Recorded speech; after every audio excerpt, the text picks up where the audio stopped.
कभी ठिठुरती ठंड में आकर देख लेना, कभी तपती धूप में जलकर देख लेना, कैसे होती है हिफाजत मुल्क की, कभी सरहद पर आकर देख लेना। आस पड़ोस के कुछ लोग मेरे फादर को बोलते थे, मैंने खुद अपने कानों से आज भी वो लाइन गूंजती है जब याद आती है कि क्या है मास्टर जी, लड़कियां हैं ऐसे ही चाय वाय पीकर बड़ी हो जाएंगी, क्यों इतनी मेहनत करते हो। आप डेस्टिनी में बिलीव करते हैं क्या?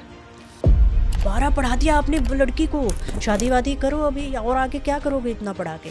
अगर उसकी किस्मत में पढ़ना लिखा होगा तो अगला जिससे शादी करोगे वो पढ़ा लेगा। हमारी फैमिली में जो दूसरे लोग होते हैं वो कहीं ना कहीं हमारे पेरेंट्स को मिसगाइड करते हैं, बिल्कुल, है ना। तो उसमें उनको भी कहीं ना कहीं चैलेंजेस आते हैं, उनके लिए इतना आसान नहीं होता लेकिन वो अपने बच्चों को फिर भी आगे बढ़ाते हैं कि बच्चों को लगता है कि ये भी मैं कर लूँ, ये भी कर लूँ, ये कर लूँ, शायद इसमें फ़ायदा है, शायद इसमें फ़ायदा नुकसान बहुत ज़्यादा देख रहे हैं, बजाय कि अपना खुद का टैलेंट या अपनी स्ट्रेंथ जानने की बजाय वो उस आधी अधूरी नॉलेज के साथ जो है आगे चल पड़ते हैं। कभी भी हमें इस तरह की हमारी एजुकेशन फील्ड में हमें ये नहीं सिखाया गया कि आप कैरियर कैसे चुनो। लोग मेरे तक आए, अपनी पहचान बताएं और मुझसे सीखें। मैं चाहती हूँ कि मैंने सिखाएं। इसलिए सोनिया, आजकल पता है मैं एक कैंपेन कर रही हूँ, बेटी बचाओ बेटी पढ़ाओ, साथ में स्किल्स भी सिखाओ, क्योंकि मुझे लगता है कि लड़कियों में स्किल्स होना बहुत ज़रूरी है। तो दोस्तों, आज हमारे बीच एक ऐसी डायनेमिक और बोल्ड लेडी आ रही हैं जो हरियाणा से हैं, क्योंकि जैसे मैंने अभी बताया कि हरियाणा से एक ऐसा हरियाणा में माहौल होता है जहाँ पे थोड़ा सा अभी भी लड़कियों को, लेडीज़ को इतनी फ्रीडम नहीं है। लेकिन अगर देखा जाए तो वहाँ पे बहुत सारी लेडीज़, बहुत सारी महिला आगे निकली हैं, जैसे मनुषी चिल्लर और कल्पना चावला जो मेरी भी रोल मॉडल है। तो मिलना चाहेंगे ऐसी डायनेमिक और बोल्ड लेडी से। ये इंडियन आर्मी ऑफिसर जो अपनी फैमिली से फर्स्ट लेडी है, अपने गांव से आसपास से ये फर्स्ट लेडी हैं। तो आइए सोनिया जी, वेलकम। मेजर सोनिया का करते हैं हम लोग। आइए, welcome. Thank you so much Poonam ji, thank you so much मुझे अपने मेरी पहचान पॉडकास्ट में इनवाइट करने के लिए। I am really honoured to be here. Thank you so much. तो सोनिया जी, मैं ये जानना चाहूँगी कि आपकी जैसे आर्मी ऑफिसर में आप आए और वो भी हरियाणा से, तो आपकी जर्नी कहाँ से स्टार्ट हुई? ओके, जर्नी की बात करें तो पहले थोड़ा सा इंट्रोडक्शन मैं दूंगी। I am major Sonia, retired army officer, born in a small village in Haryana, जहाँ पर आपको पता है gender bias always made success a huge challenge for the girls, for the women. I defied the odds to carve my own path and transitioned into the army where discipline and resilience became my way of life. तो journey start करें तो journey तो ऐसा है, life has been full of challenges, being at a place where gender stereotype has always taken a first lead. तो छोटी सी मैं बच्ची थी तब से मैंने इस तरह के चैलेंजेस देखे आसपास रिलेटिव्स के माध्यम से। मेरे पेरेंट्स दोनों एजुकेटेड थे, बट घर में अकेले पेरेंट्स नहीं होते हैं, ग्रैंड पेरेंट्स भी हैं, रिलेटिव्स हैं, ताऊ ताया ताई, चाचा चाची, पूरे फैमिलीज़ को सबको साथ लेकर चलना होता है। बट उनके जो लगातार जो कमेंट्स हैं गर्ल्स को लेकर, एक छोटी सी लाइन इसमें मैं आपको बताना चाहूँगी, बड़ी शॉकिंग लगेगी आपको भी। वो है कि आस पड़ोस के कुछ लोग मेरे फादर को बोलते थे, मैंने खुद अपने कानों से आज भी वो लाइन गूंजती है जब याद आती है कि क्या है मास्टर जी, लड़कियां हैं ऐसे ही चाय वाय पीकर बड़ी हो जाएंगी, क्यों इतनी मेहनत करते हो।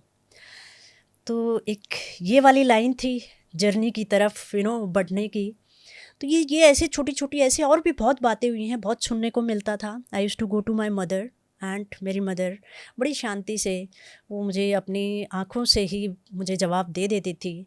तो इस तरह से हमने इस तरह के सिचुएशंस देखते हुए मेरी मदर ने एक बड़ा बोल्ड डिसीजन लिया कि मुझे अपनी बच्चियों को जो है ऐसे माहौल में नहीं रखना है, क्योंकि वो खुद भी पढ़ी लिखी थी उस टाइम में 1970s में। शी वॉज़ BSc B.Ed, तो छोटी बात नहीं थी।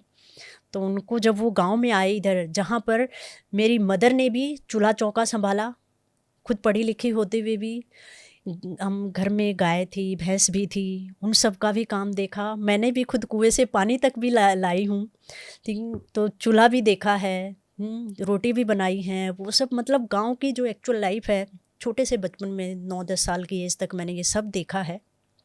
तो यहाँ से एक वो जो बात, जो ये इस तरह की छोटी छोटी, जब लड़के लड़की को लेके उनको में भेदभाव की जब तराजू को ऐसे करते हो आप, वो चीज़ें जब देखने सुनने को मिलती हैं, तो बचपन से ही ये फीलिंग आने लग गई थी कि नहीं, इस चीज़ से निकलना है। और मेरी मदर ने इसमें बहुत हमें गाइड किया हर स्टेप पर। तो हमने गांव छोड़ा और पढ़ाई की तरफ अपना जो है रुझान किया। यहाँ पे मैं ये कहना चाहूँगी, मैं आपको ना इसीलिए पॉडकास्ट में लेके आई क्योंकि लड़कियों को समाज में अभी भी बहुत जगह, बहुत सारे स्टेट ऐसे हैं, और हरियाणा तो ऐसा स्टेट है जहाँ पे मतलब एक है अभी भी बिल्कुल वो बिल्कुल। चीज़ है ना, कि एक बार सोचते हैं, लेकिन लड़कियां जिनको आगे बढ़ना होता है वो कैसे भी अपने पेरेंट्स से, या जो भी, कहीं बहुत सारी लेडीज़ तो ऐसी हैं जो मतलब एक विरोध करके ही आगे बढ़ती हैं। एक बिल्कुल डिसीजन, उनको डिसीजन मतलब बोल्ड डिसीजन खुद ही लेना पड़ता है। तो मुझे, जब मैंने आपकी स्टोरी सुनी, मुझे लगा मैं सोनिया को ना ज़रूर लेके आना चाहिए, क्योंकि सोनिया स्टोरी सुननी चाहिए कि वो कैसे इंडियन आर्मी ऑफिसर बनी, क्योंकि ये बहुत इतना आसान नहीं है। बिल्कुल। तो इसमें इनिशियली मेरा रुझान था, मैं डॉक्टर अपनी फर्स्ट आईपीएस किरण बेदी की से काफ़ी उनके कैरेक्टर से, उनके रोल से बहुत प्रभावित थी।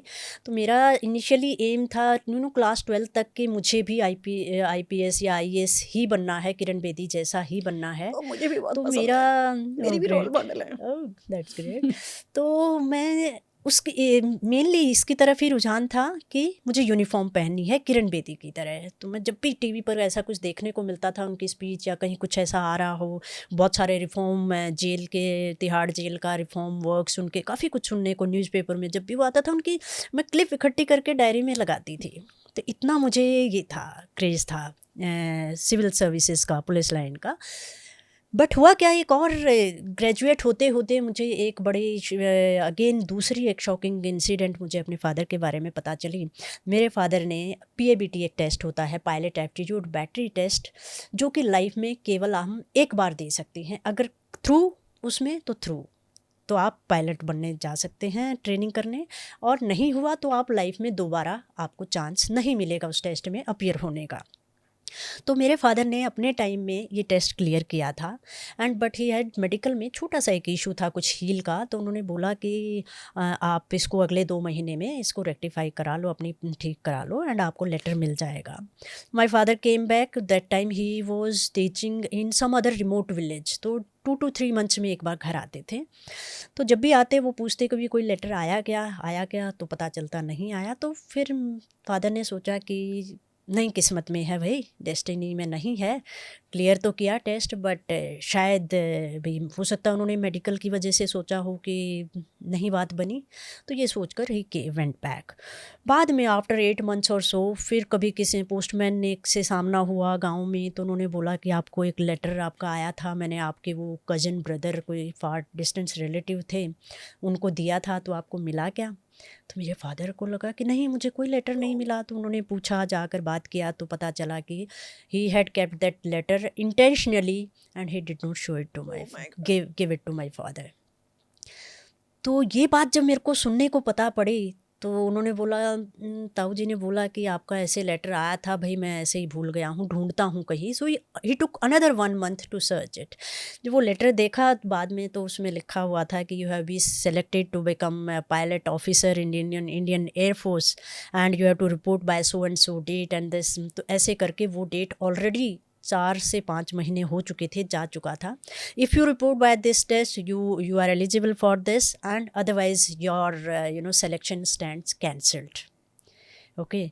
सो ये चीज़ जब मुझे सुनी, मुझे तो मतलब मेरा सडनली, मतलब वो जो पुलिस वाला वो दैट जो करेज था, जो था एक जज्बा, वो तुरंत मतलब एक कहते ना, बस वो कुएं में फेंक दिया। एंड देन तब से मैंने डिसाइड किया, एंड ये जब मुझे बात पता चली, I was in class 12th। तो तब से मुझे ये हो गया था कि मैंने अभी ग्रेजुएशन करनी है, क्योंकि 12th के बाद उस टाइम एनडीए था नहीं गर्ल्स के लिए।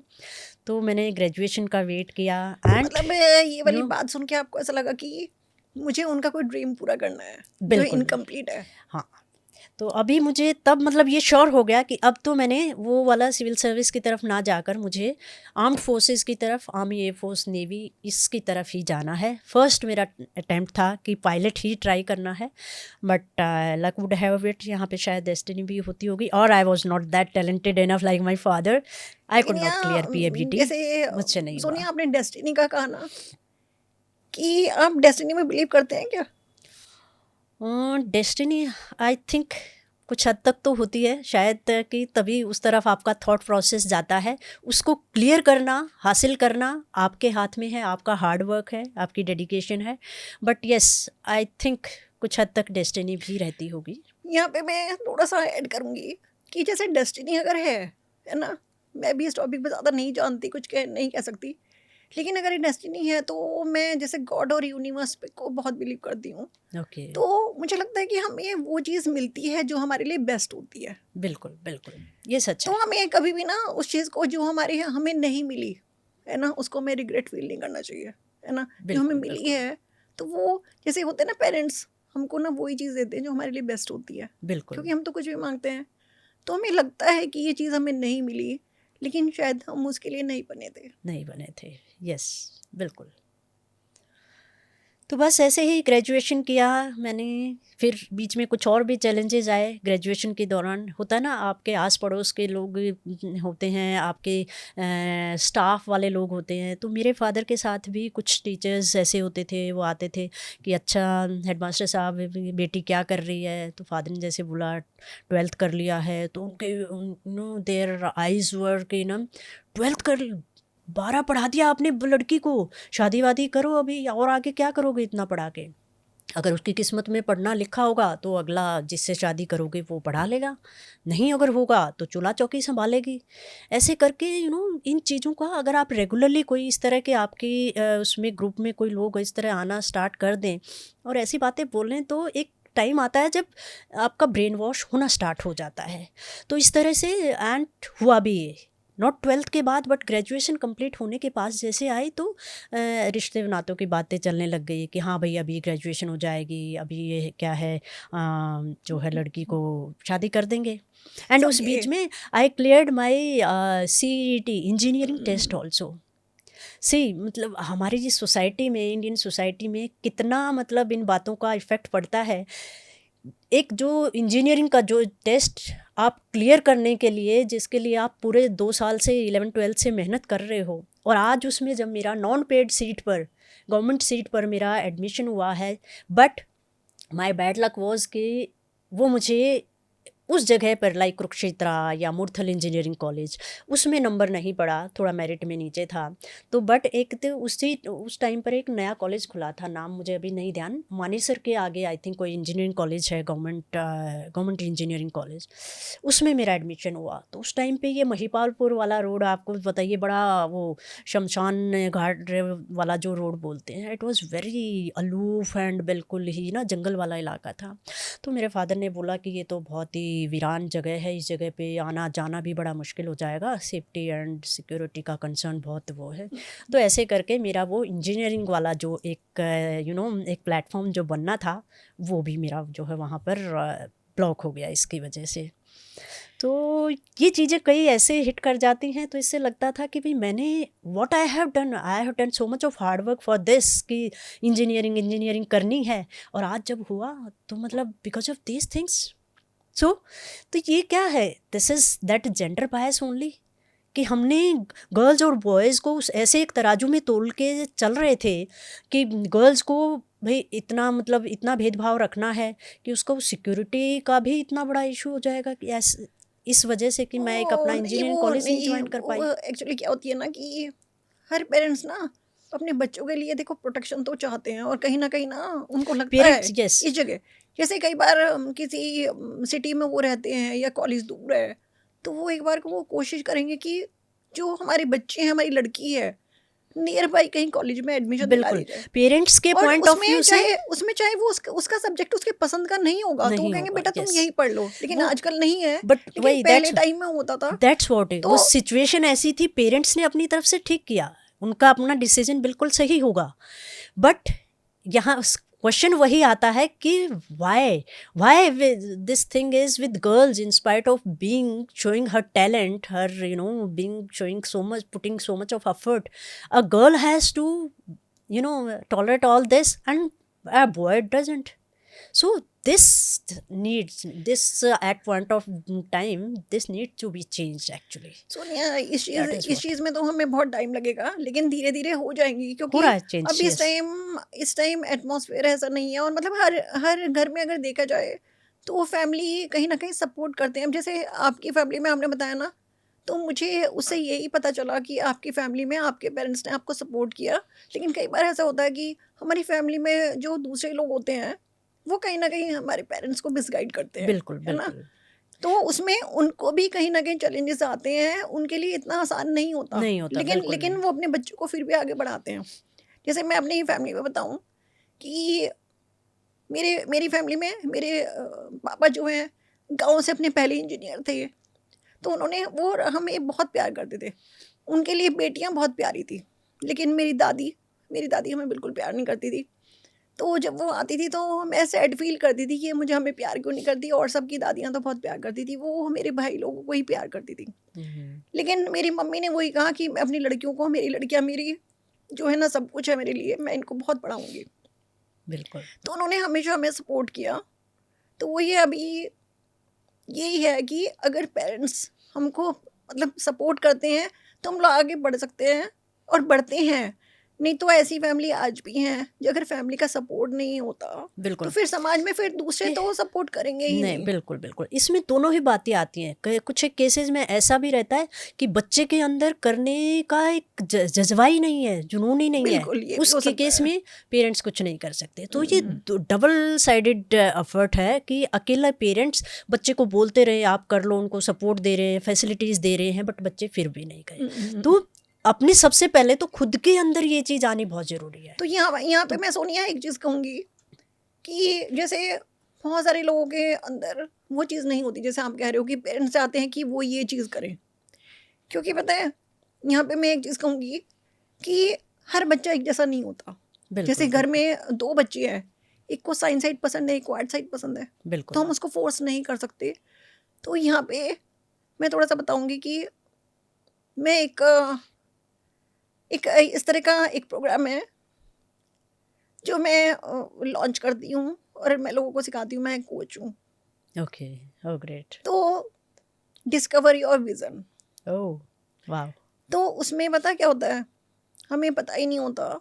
हम लाइफ में ना कई बार बच्चे बहुत कंफ्यूज होते हैं। तो उसमें क्या है, बच्चों के कॉलेज टाइम तक बच्चों को यही नहीं पता होता कि उन्हें कैरियर कौन सा बनाना है। बिल्कुल, और वहाँ पे क्या है, पेरेंट्स तो पैसे लगा देते हैं अच्छे अच्छे स्कूल्स में, क्योंकि आजकल कहीं भी अगर कोई भी एडमिशन होगा कम का तो होता नहीं है ना।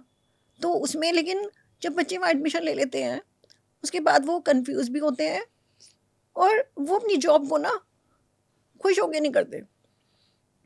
यहाँ पे अगर वो खुश होके करें तो वो आगे बढ़ पाएंगे। बिल्कुल। इस चीज़ में मैंने जो ऑब्ज़र्व किया है ना, मुझे ऐसा लगता है आज की डेट में एक्सपोज़र इतना ज़्यादा हो गया है सोशल मीडिया के ज़रिए कि बच्चों को लगता है कि ये भी मैं कर लूँ, ये भी कर लूँ, ये कर लूँ, शायद इसमें फ़ायदा है, शायद इसमें फ़ायदा नुकसान बहुत ज़्यादा देख रहे हैं, बजाय कि अपना खुद का टैलेंट या अपनी स्ट्रेंथ जानने की बजाय वो उस आधी अधूरी नॉलेज के साथ जो है आगे चल पड़ते हैं। और फिर जब उसमें एक फील्ड में घुसते हैं तो थोड़े टाइम बाद उनको लगता है कि नहीं यार, मैं ये नहीं कर सकता, मैं ये नहीं कर सकती, या मुझे नहीं करना। हर घर में आई थिंक बहुत बच्चों में काफ़ी इंसिडेंट्स आजकल ये सुनने को मिल रहे हैं। वो इसलिए कि उनको देखने को इतना ज़्यादा मिल गया है एंड उसमें से ग्रास्प करने वाला उनको फिर समझ नहीं आता कि क्या ग्रास्प करना चाहिए।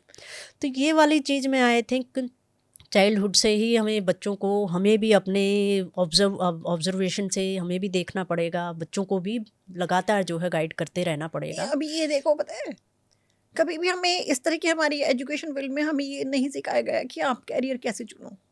ठीक है, बचपन से उनके घर का माहौल भी होता है, क्योंकि स्कूल में तो बच्चे कितने टाइम के लिए जाते हैं, स्कूल जाते हैं, वहाँ से आ जाते हैं, होमवर्क करते हैं, तो उनको कौन सिखाए। बिल्कुल। या तो बच्चा, जैसे आपने बताया कि बचपन से उसके अंदर ये है कि मुझे ये चीज़ करनी है, ठीक है, विजन क्लियर है। जैसे बिल्कुल अब्दुल कलाम जी का है ना, बचपन से उन्हें क्लैरिटी थी, लेकिन क्लैरिटी बहुत सारे बच्चों को नहीं होती। नहीं होती, नहीं, तो उसी के लिए मैंने बोला कि मैं डिस्कवरी ऑफ विजन सिखाती हूँ, क्योंकि मुझे भी लाइफ में बहुत कुछ करना था और बहुत टाइम में जाके क्लैरिटी आई, मैं बहुत कुछ करती रही, है ना। तो यहाँ पे हम बच्चों को यही है कि बच्चों को भी हेल्प कर सकते हैं और लड़कियों को भी हेल्प कर सकते हैं। जो मेरा पॉडकास्ट है, इसके थ्रू मैं चाहती हूँ कि लोग मेरे तक आएँ, अपनी पहचान बताएं और मुझसे सीखें। मैं चाहती हूँ कि मैंने सिखाएं। बिल्कुल, it's a very nice thought, no doubt. And the title also, मेरी पहचान, अपने आप में ही वो एक मतलब इंडिकेशन है कि ये मेरी पहचान नाम का पॉडकास्ट बहुत सारी गर्ल्स को, विमेन को ज़रूर हेल्प करेगा। सोनिया, मैंने आपकी स्टोरी में सुना है कि आप बाइक से आप सियाचिन ट्रैवल कर रही थी। आपने सियाचिन तक ट्रैवल किया? बिल्कुल। वो ज़रूर बताइए। ओके, बाइक की स्टोरी से पहले मैं एक छोटी सी बताऊंगी। मैं जब हम गांव में थे तो हमारी एक छोटी फादर ने साइकिल हमारी ने ऑर्डर की। तो वो एक गर्ल्स की, बच्चों के लिए जो साइकिल, लड़की के लिए मतलब साइकिल मैं कहूँगी, वो जब आई तो अगेन गांव में पूरा हल्ला मचा कि लड़कियों को साइकिल सिखा रहे हैं ये। तो वो जितना वो बोलते थे तो मेरे अंदर और ये आता था कि वो बच्चे वाली साइकिल सीखी। थोड़े टाइम बाद मैंने एक सुना होगा आपने, 24 इंची साइकिल बोलते थे, जिसमें वो आगे डंडी लगी होती थी, पीछे साइकिल का वो दैट कैरियर बना होता था। तो धीरे धीरे मैंने वो करके बड़े वाले अपने फादर के वाली साइकिल भी चलानी स्टार्ट की। फिर उनके पास एक मोपेड लूना होती थी, वो लूना मैंने एक दिन चुपचाप चला दी। तो गाँव में हल्ला मच गया कि हेडमास्टर साहब की लड़की है तो पता नहीं क्या लड़का बनने की कोशिश कर रही है, कभी साइकिल चलाती है, कभी लूना भी चलाने लग गई। तो ये सब बातें सुन के ना, I literally started as a child ना, स्टार्टेड एन्जॉइंग कि लेट द पीपल से, मैं तो करूँगी समथिंग लाइक दैट। तो बाद में बड़े हुई, चेतक, बजाज, ये सारे सब स्कूटर जो भी थे। फिर मैं योगा के कंपटीशन में गई। तो वहाँ गई तो वहाँ जाकर जो है मैंने किसी की मोटरसाइकिल मेरे को मिली। मैंने एक बार पूछा कैसे है, मोटरसाइकिल चला ली। ऐसे ही करके धीरे धीरे मतलब I always try to excel myself in one or the other things. Okay, क्योंकि लाइफ में जो स्किल्स हैं, जो भी सीखना है, लर्निंग है, वो किसी एक चीज़ तक जो है हमने लिमिटेड नहीं रख सकते। ऐसे ही करते करते जूडो के मैंने कंपटीशन में गई। वहाँ पर भी मैं जहाँ जो मौका मिलता था मैंने आई ट्राइड एवरीथिंग, 2 व्हीलर और 4 व्हीलर। तो जहाँ तक इसकी बात है, मोटरसाइकिल की, आपने सियाचिन वाली बात की, उसके लिए ऐसा है, मैं I was in Indian military academy, I am Dehradun, सुना होगा आपने, जहाँ पे ऑफिसर्स की ट्रेनिंग होती है। वहाँ पे पोस्टेड थी एज ए कैप्टन। वहाँ पे एक नोटिस निकला था कि मोटरसाइकिल एक्सपीडिशन हीरो होंडा की तरफ से ऑर्गेनाइज हो रहा है, who are willing, women officers में कोई है। तो I was the one, and मेरी एक सीनियर होती थी that time, is Smita Mishra ma'am, now she is a colonel. तो हमने दोनों ने said yes we will go, and I volunteered for this, and from Dehradun to Siachen we traveled, crossing the world's highest motorable pass, Khardungla, which is at a height of 17,000 plus feet. And we reached to Siachen and came back. It was a 12 days trip, and we became Indian Army's first women officers to reach Siachen on motorbike. So ये है motorcycle की journey. ये आपकी तो मतलब journey बड़ी amazing रही है। लड़कियों के लिए क्या कहना चाहेंगी? जैसे बहुत सारी लड़कियां हैं, उनकी एजुकेशन भी वो कहना चाहिए वो कर चुकी हैं और घर पे भी रहती हैं, लेकिन मुझे लगता है कि साथ में स्किल्स भी होनी बहुत इम्पोर्टेंट है, क्योंकि कई बार शादी के बाद ना लड़कियों को इतनी परमिशन नहीं होती। बिल्कुल। तो क्या आपको लगता है कि एजुकेशन के साथ एक्स्ट्रा स्किल्स होनी चाहिए? क्योंकि मैं आपको छोटा सा एग्जांपल दूंगी। जैसे पहले के टाइम में ना बहुत सारी लड़कियां ऐसी होती थी कि घर से उनको शौक होता था कि मम्मी से कभी कढ़ाई सीख ली, बुनाई सीख ली, ये सब। तो आज के टाइम में वो चीज़ आप देखोगे ट्रेंड में वो चीज़ बहुत आ रही है ना, और उससे लोग अपना इंस्टा पे उस पर बिजनेस भी बना रहे हैं। तो इस पे आप क्या कहेंगे? बिल्कुल, देखो स्किल्स की जहाँ तक बात है, ये जैसे मैंने अपना अलग अलग चीज़ें बताई, चाहे वो साइकिलिंग, मोटरसाइकिल से लेकर चाहे कोई भी चीज़ है, स्किल आना आप अपने आप में ही एक बहुत बड़ी बात है। लेकिन उसके लिए ऐसा होना चाहिए कि आपको पहले अपना डिस्कवर करना चाहिए कि मेरा इंटरेस्ट किस में है। फिर वो चाहे कुकिंग का फील्ड है, कोई आर्ट्स कल्चर का फील्ड है, कोई भी फील्ड है, स्किल होती है। आप आजकल अगर स्किल की बात करें तो आपने देखा होगा आजकल लड़के लोग मॉडलिंग कर रहे हैं, लड़के बॉयज़ कोरियोग्राफी सिखा रहे हैं। तो उनके लिए, जब लड़कों के लिए मॉडलिंग वाले फील्ड में आना, वो एज ए मेल होकर, गर्ल्स को आप मिस इंडिया में, मिस यूनिवर्स वाले कॉन्टेस्ट आपने देखे हों तो आप देखना मैक्सिमम कोरियोग्राफर्स आर मेल्स। तो ऐसे कोई स्किल की कोई बाउंड्रीज नहीं होती हैं कि ये मेल को ही करनी है, ये लड़के को ही करनी है, ये लड़के, skill is skill. After all, we all are human beings, all have two hands, two all, that same body organs are there, so heart mind सबका सेम है। और ये इम्पोर्टेंट पता है तो इट्स मेरे वेरी को, इम्पोर्टेंट, बिल्कुल। और मुझे 100%। इम्पोर्टेंट इसलिए लगती है क्योंकि जैसे कोविड का टाइम आया था, तो उसमें क्या होता है कि बहुत सारे लोगों की जॉब चली गई उस टाइम, बिल्कुल है ना। बिल्कुल। तो ऐसा ज़रूरी नहीं है कि घर का जो एक फीमेल है वो ही आप अर्निंग करें, मतलब उसी के ऊपर आप डिपेंड हैं। तो बिल्कुल हर किसी को, मतलब एक लड़की है अगर उसे एक्स्ट्रा स्किल आती है तो वो उससे भी आप घर को चला सकती है, बिल्कुल बिल्कुल मतलब चला अर्निंग आप सकती कर है। सकते हो। और फाइनेंशियली फ्रीडम हर किसी के लिए बहुत ज़रूरी है आज के टाइम में। बिल्कुल। और अभी तो ऐसा भी नहीं रहा कि एक फील्ड रिस्ट्रिक्टेड हो गया है कि ये गर्ल्स के लिए है, ये बॉयज़ के लिए है। तो जो स्किल, जब बात स्किल की हो रही है तो स्किल है, उसी स्किल से ही वो फील्ड बना है।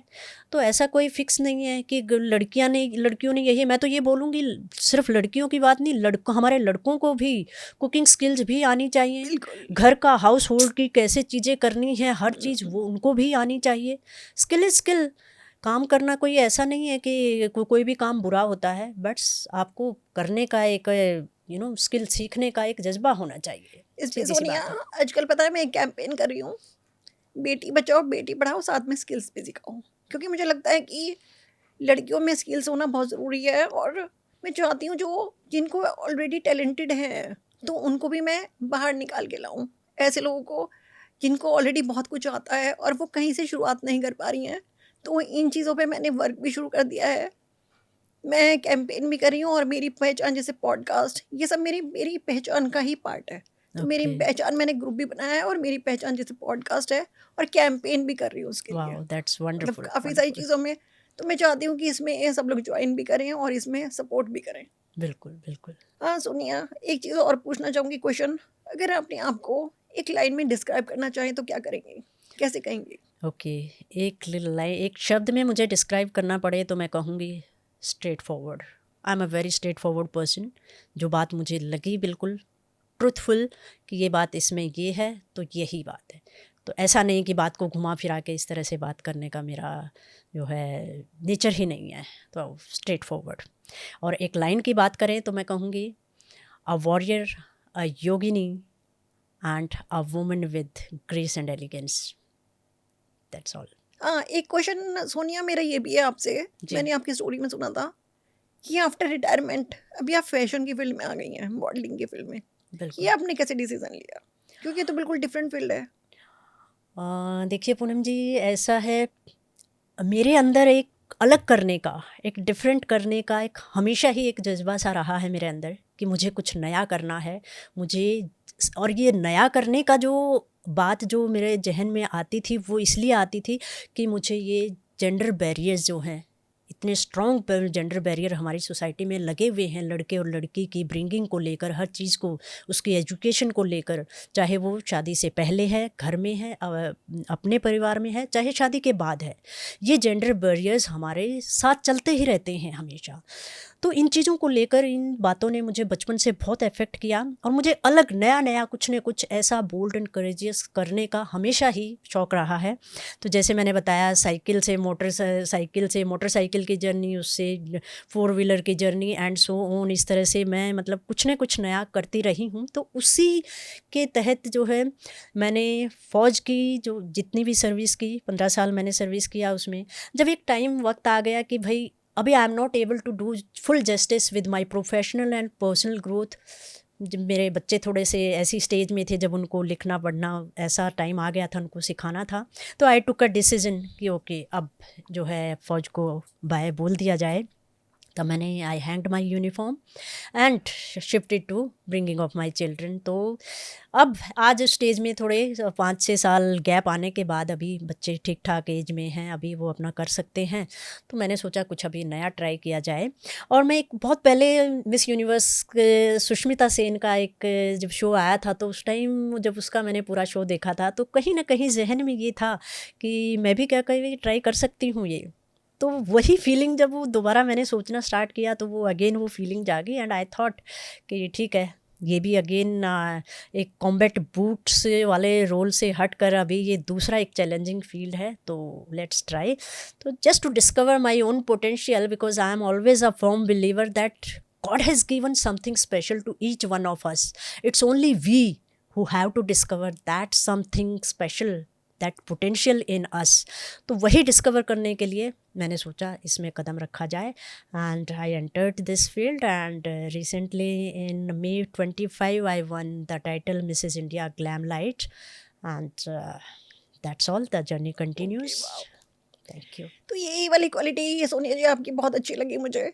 Thank you so much and giving me this opportunity to be present here at मेरी पहचान. आपने बिल्कुल सही बात कही. गर्ल्स के लिए मैं ये कहूँगी गर्ल एम्पावरमेंट और विमेन एम्पावरमेंट ये नहीं है कि आप बोलो कि लेडीज़ फर्स्ट प्लीज़ आइए, या किसी चीज़ में विमेन होने के नाते उनको रिजर्वेशन देकर, इसको मैं एम्पावरमेंट नहीं मानती. सही मायने में एम्पावरमेंट है जब आप बचपन से, चाइल्डहुड से एक लड़के और लड़की में इस तरह सा का तराजू ना बनाकर एक बराबर इक्वालिटी दें, रूट लेवल से, खाने पीने में, खेलने कूदने में, हर चीज़ में आप जैसे लड़के को एक्सेल कर रहे हैं उसी तरह, उसी टाइप के एक्सेलेंस आप अपनी लड़कियों को भी ऐसा माहौल दें कि आने वाले समाज में, आने वाला हमारी सोसाइटी एक पावरफुल इम्पैक्ट के साथ ही जो है उनका इफ़ेक्ट पड़े सोसाइटी पर. आफ्टर ऑल गर्ल है, एक बहन है, वो मदर है. मदर के ऊपर, मदर एक बच्चों की कितनी पावरफुल सोर्स ऑफ इंस्पिरेशन होती है बच्चों के लिए. तो उस गर्ल को आप रूट लेवल से, ग्राउंड लेवल से आप एक ऐसी अपॉर्चुनिटी, एक ऐसा माहौल दीजिए कि आने वाली हर लड़की, देश की हर लड़की जो है हमारे देश का नाम रोशन भी कर सके और अपनी पर्सनल ग्रोथ भी मेंटेन रख सकें. तो thank you so much Poonam ji. जाते जाते मैं ये कहूँगी, एक छोटी सी 2 लाइंस के साथ अंत करना चाहूँगी. कभी ठिठुरती ठंड में आकर देख लेना, कभी तपती धूप में जलकर देख लेना.